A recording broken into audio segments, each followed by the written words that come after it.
정의당 원내대표 직무대행 장혜영입니다. 오늘은 정의당의 21대 국회의 양심과 책임을 위한 10대 입법과제 처리 촉구 농성 13일차입니다.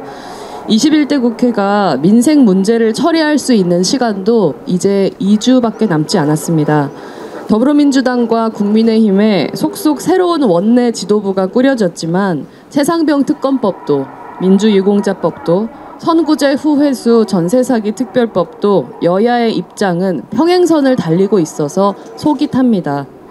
윤석열 대통령은 지난 취임 2주년 기자회견에서 최상병 특검법에 대한 질문에 수사를 지켜봐야 한다는 대답으로 완곡하게 반대의 뜻을 표했습니다.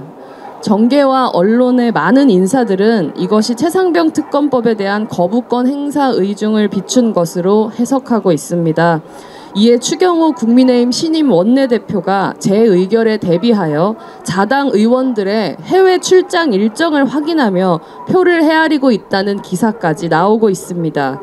지금 추경호 국민의힘 신임 원내대표가 헤아려야 할 것은 용산 대통령실의 의중이나 자당 의원들의 해외 일정이 아니라 최상병 특검 추진에 공감하는 대다수 시민들의 마음입니다. 이제라도 최상병 특검법을 수용할 것을 윤석열 대통령에게 건의하십시오. 만일 또다시 윤석열 대통령과 국민의힘 지도부가 민심을 거부한다면 재의결 무기명 투표에서 국민의힘 소속 21대 국회의원들은 반드시 보수의 양심을 걸고 윤심이 아닌 민심을 헤아려야 할 것입니다. 한편 어제 박상우 국토부 장관은 선구제 후회수 전세사기 특별법이 통과되면 대혼란이 일어날 거라며 법안 통과 시 거부권을 건의할 것을 시사했습니다.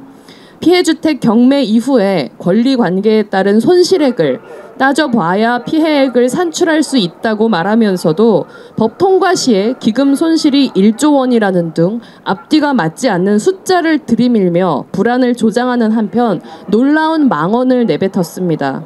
전세를 얻는 젊은 분들이 경험이 없다 보니 덜렁덜렁 계약을 했던 부분이 있지 않을까 싶다.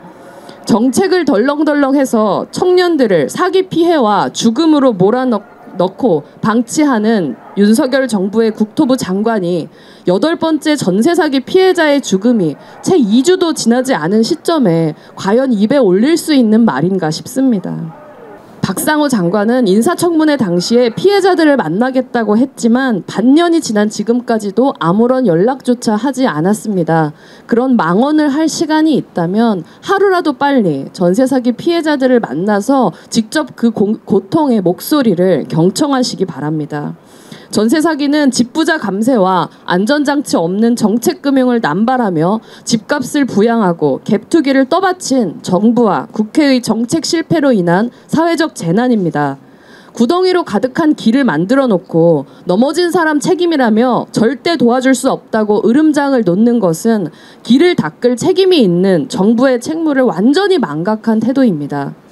본회의에 올라올 선구제 후회수 전세사기 특별법이 통과되고 수용된다고 해도 일부 피해자들만 지원 대상일 뿐 아직 많은 피해가 사각지대에 남아 있습니다.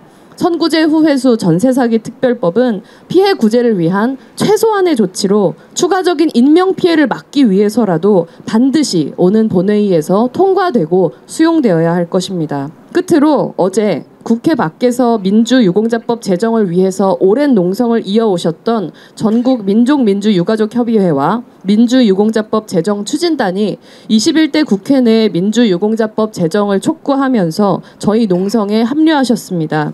이분들께서는 민주유공자법 제정에 무려 20년을 넘게 싸워오신 분들입니다. 진작에 국회가 이 법을 통과시켰다면 연로하신 몸을 이끌고 이런 농성에 참여하실 일 자체가 없었을 것입니다. 이분들께서 이 자리에 계신 것은 대한민국의 정의가 얼마나 지연되고 있는지, 대한민국의 자유와 민주주의와 역사가 얼마나 형식적으로 존중되고 있는지를 보여주는 증거입니다. 정의당은 21대 국회 내에서 민주유공자법은 물론 최상병 특검법과 선구제 후회수 전세사기 특별법 등 양심과 책임을 위한 10대 입법과제의 완수를 위해 끝까지 모든 노력을 다할 것입니다. 감사합니다.